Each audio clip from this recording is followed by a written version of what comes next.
संतोषी माँ की कथा। बहुत समय पहले एक गांव में एक गरीब ब्राह्मण परिवार रहता था। परिवार में एक विधवा माँ और उसके 3 बेटे थे। बड़ा और मझला बेटा अपनी पत्नियों के साथ रहता था, जबकि सबसे छोटा बेटा, जिसका नाम राजू था, अपनी माँ की सेवा करता था। वह सरल, सच्चा और ईश्वर में विश्वास रखने वाला था।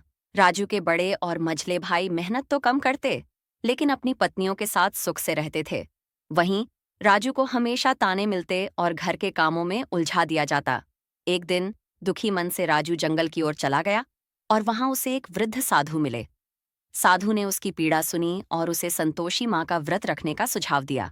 संतोषी माँ के व्रत में हर शुक्रवार को माँ की पूजा करनी होती थी। पूजा में गुड़ और चने का प्रसाद चढ़ाया जाता था और मन में सच्ची श्रद्धा रखनी होती थी। साधु ने राजू से कहा, यदि तुम 16 शुक्रवार तक यह व्रत सच्चे मन से करोगे तो तुम्हारे सभी कष्ट दूर हो जाएंगे। राजू ने घर लौटकर संतोषी माँ का व्रत आरंभ किया।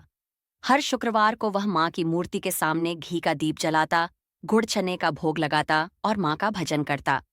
धीरे धीरे उसके जीवन में सकारात्मक परिवर्तन आने लगे।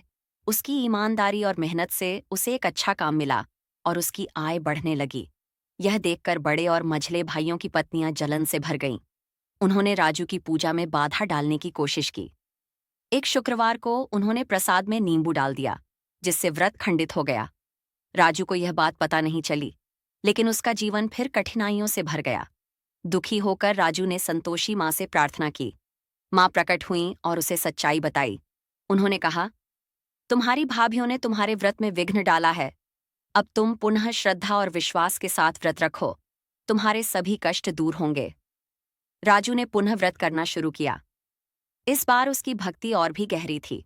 16वें शुक्रवार को संतोषी माँ ने प्रसन्न होकर उसे आशीर्वाद दिया। उसके जीवन में समृद्धि आई। उसने एक सुंदर घर बनाया और उसकी माँ को हर सुख सुविधा दी।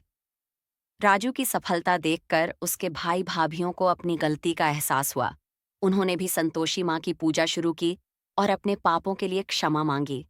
इस तरह संतोषी माँ की कृपा से राजू का जीवन खुशियों से भर गया।